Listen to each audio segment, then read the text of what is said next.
All right, here we go again. Here we go.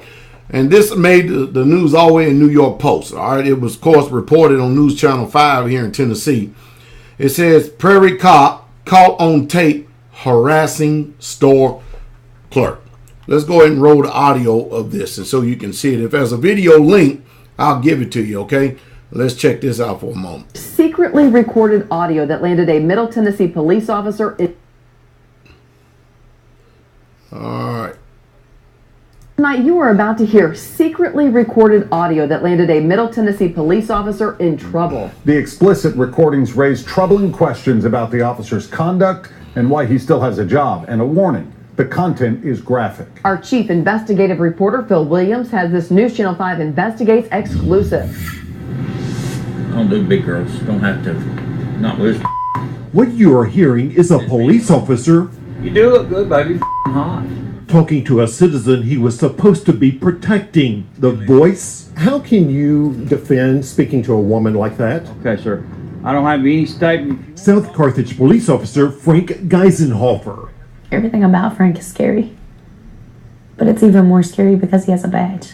Elizabeth Restrepo is a convenience store clerk who began making the recordings in the early morning hours when the on-duty officer would visit, after she says he went from asking her for nude pictures of herself to showing her video of himself masturbating. I didn't know what to say. I didn't know what to do. Honestly, I think my mind went just blank, like, wow, like, did that really just happen? Then she says Geisenhofer asked for video of her pleasuring herself. I said, Frank, really? Like that? He said, no, I'm serious. He said, if you ever were to do that, give me a video. I will pay for it. I will owe you big, he says. And that's when you decided to record him. Yes. Why? Because I had to prove. I didn't want it to just be an officer against a girl that just works at a convenience store. Those nipples. On the recordings, Geisenhofer goes from quickly asking Restrepo for nude pics of herself. Dude, yesterday was my birthday, so I was hoping you'd send me a picture or something. To asking for pictures of her sister's breasts. Little bitty blonde. Blonde, yeah. Yeah, that's my sister. Give me a picture of those. It's not just this one time. No. He comes back and asks for the same thing. Over and over and over. I saw a picture on Facebook of whatever she is to you. You're just gonna give me a picture of her. My sister? Yeah. Restrepo says at first she did not know how to deal with the South Carthage officer's indecent requests. Her initial instincts. Laugh it off, kind of, oh, Frank, you're crazy. You know, whatever you have to do, to be honest. What do you say? Did you ever say, stop it? No. Why not? Maybe because of who he is. Maybe because of the things I know about Frank. Maybe because I was scared. Maybe because I didn't know what to do. He's an officer of the law. Then one day while she was recording, Restrepo says Geisenhofer reached out and touched her. Grabbed my hair and just laid it like that.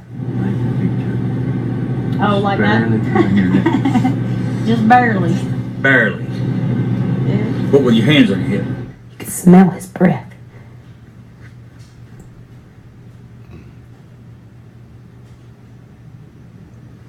I didn't know what to do.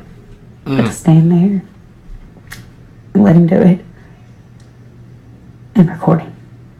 At some point after Geisenhofer heard that Restrepo might have been upset with him, he returned to the store and seemed to admit he had crossed a line. I did something here to you one night and I felt bad about it. I'm doing a video. I didn't touch you, but I almost touched you, but I have. And I felt. You see, this is the problem we run into all over this damn world right here. You got these bastards like this sorry ass pervert right here. He's an old, shriveled up raisin of a onion head bastard that he thinks he can use his power, the badge, and the gun to go in to a convenient market at night because he's on the graveyard shift and think he can just sexually harass these people who don't know the law, these citizens who don't know the law. And you know, it's pretty sad and sorry because this is not even an hour away from here. But you know, the sad part about it is that this booger still has his job. This booger, no telling how many people he has done this to, the dang sexual pervert.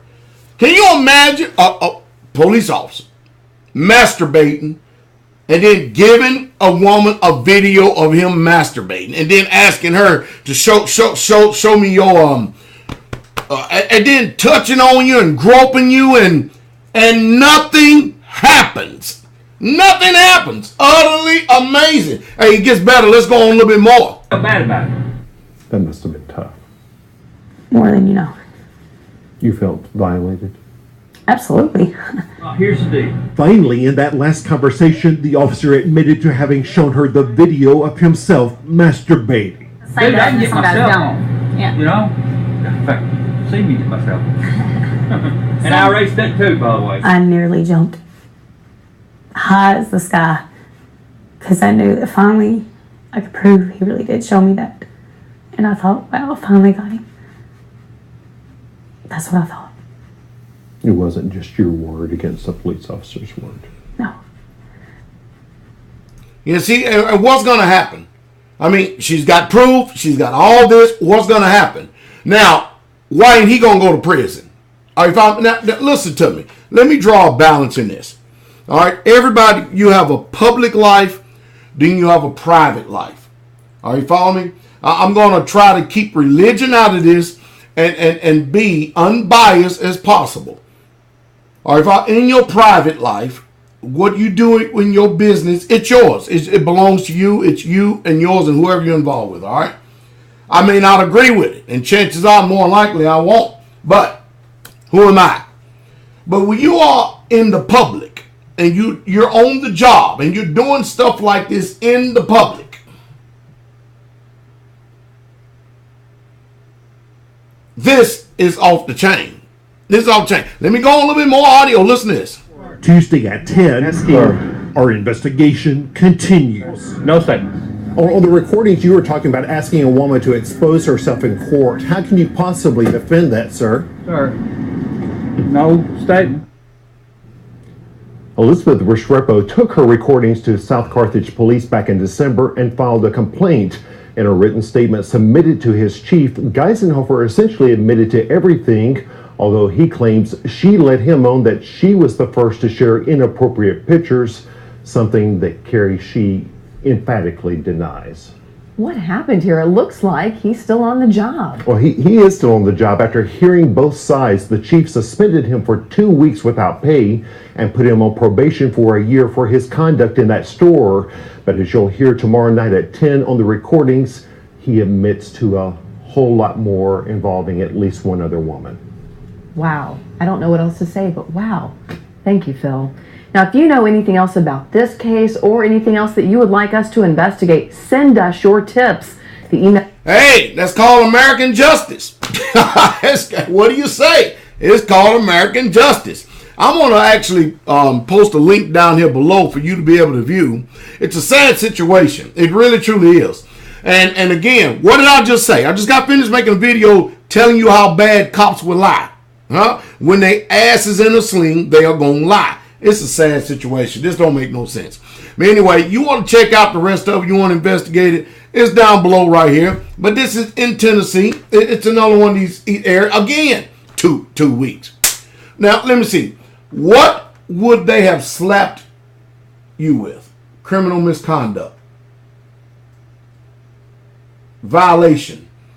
And what other stuff? They got all kind of stuff that they would have probably did, harassing someone in the public or whatever. Prostitution, who knows? I mean, you think of it, they would have slapped us with everything but the kitchen sink. But the police, the king's officers, that's about it. And he gets to stay on the job, only to go and do it again to somebody else.